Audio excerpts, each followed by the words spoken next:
Iyo umunyeshuri yiteguye, mwarimu araboneka. Bishatse kuvuga yuko iyo uri gushaka kumenya ikintu, ugatangira ubushakashatsi mu buryo ushoboye mu bintu byose ukoresha mu buzima ufite, ugera aho ubona umuntu ugufasha akagutera inkunga, akagufata nk'umwana we, maze akakwigisha kugira ngo utere imbere ugere ku bintu ushaka kugeraho. Nizo ntego z'umubyeyi muri iyi si. Umubyeyi abyara umwana kugira ngo amurere akiri mutoya, akure amugaburira, amwigisha ubuzima, amwigisha ibintu by'ibanze kugira ngo uwo mwana nawe azagere aho yigenga, akure, akore ibindi birenze ibyo ababyeyi be batashoboye kugeraho, nawe yubake iyi si nuko ayibona n'impano ze avukana.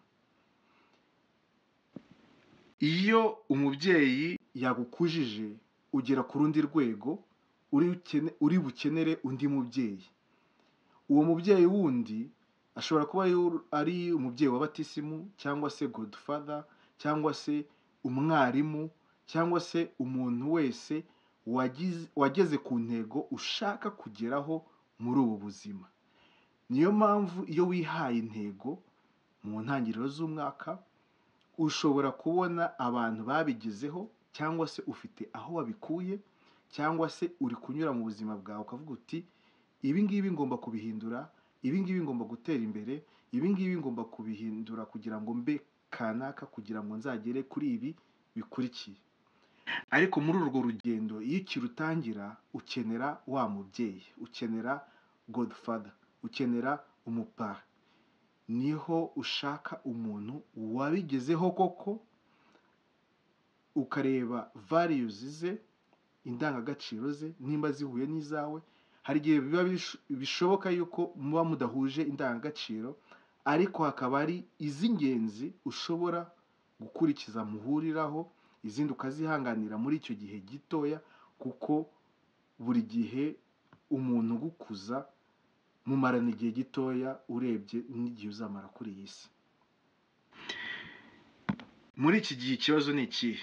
Ni uko ibintu cyangwa se ibintu birangaza abantu ni byinshi kurusha ibifasha abantu gutera ya ntambwe imwe yari ikenewe kugira ngo umuntu atere imbere mu buzima.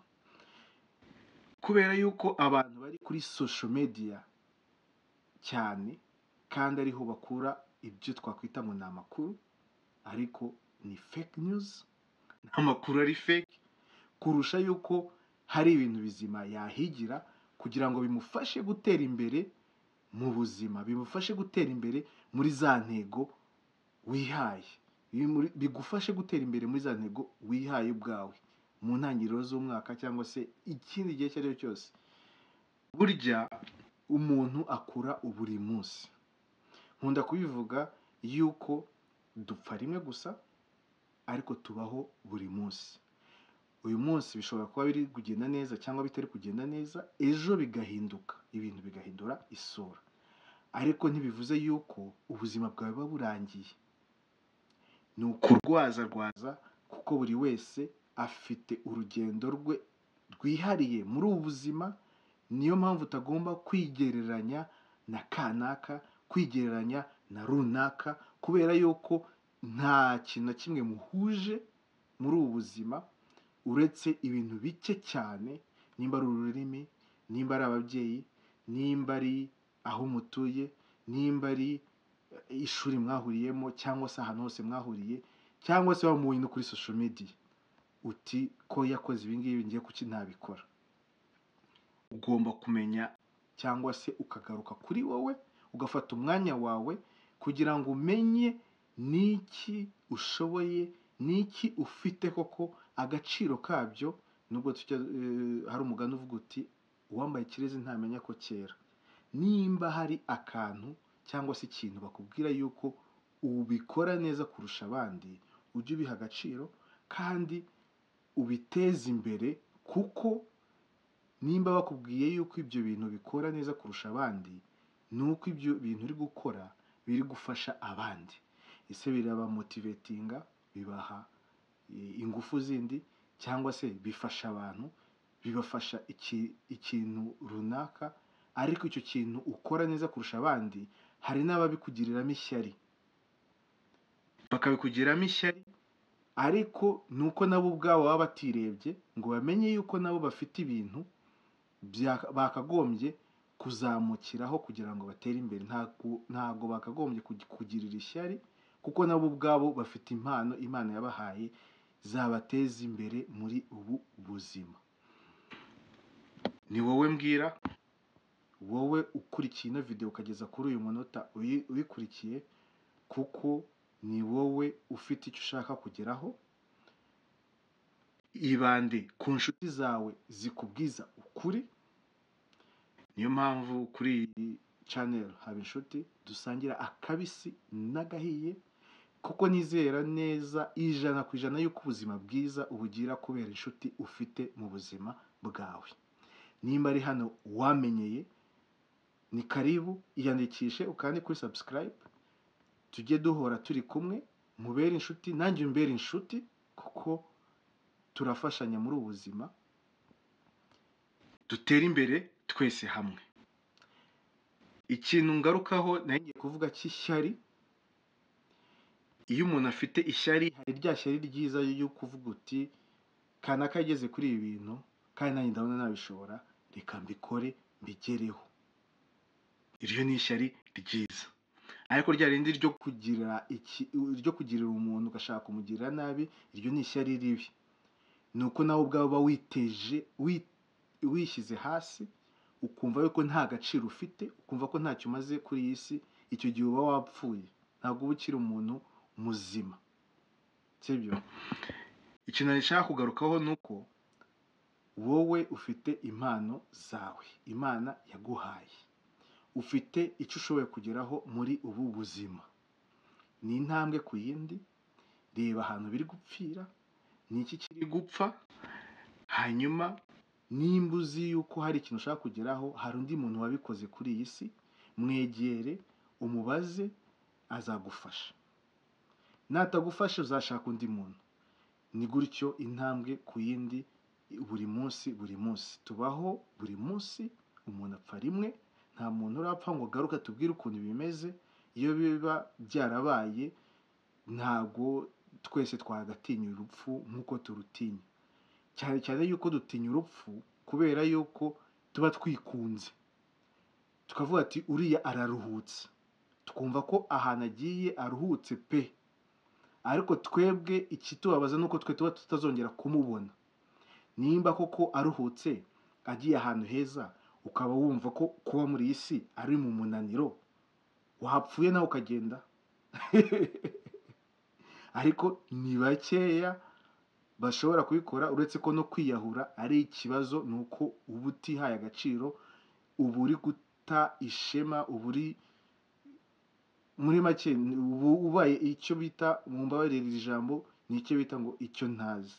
Ariko buri muntu wese afite agaciro muri iyi si, kandi intego zawe wiha buri mwaka zakagombye kugufasha gutera intambwe yindi iri imbere waburaga, kugira ngo wumve hahandi ubaye ugize amahoro muri wowe, kubera ko hari ikintu wakoze ukageraho.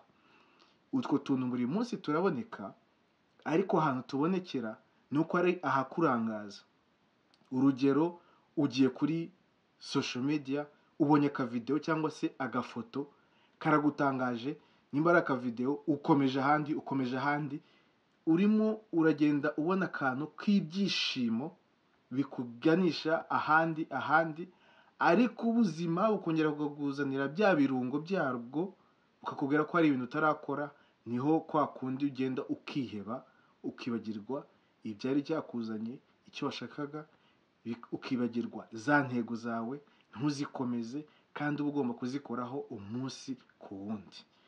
Buri munsi uba ugomba kugira ikintu ukora, cyakuvuna kitakuvuna, ariko kikaba cyerekeza kuri za ntego zawe wiha cyangwa se wihaye mu ntangiriro z'umwaka. Niko nkunda kubivuga, kuko abantu niko bakunda kuvuga ngo uyu mwaka nzakora ibi n'ibi n'ibi, ariko dore ukwezi kwa mbere kugiye gushira nta hantu, nta ntambwe uteye, nta kintu urakora cyerekana yuko za ntego koko hari ikintu uri kuzikoraho kandi hari icyo uzageraho byibuze.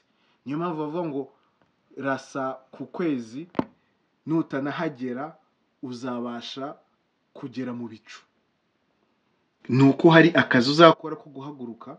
Burya n'indege kugira ngo izahaguruke ive hasi igere mu kirere, hasi niho ikoresha navuga benzine nyinshi cyane iri kugenda yiruka hasi kurusha uko yagiye mu kirere.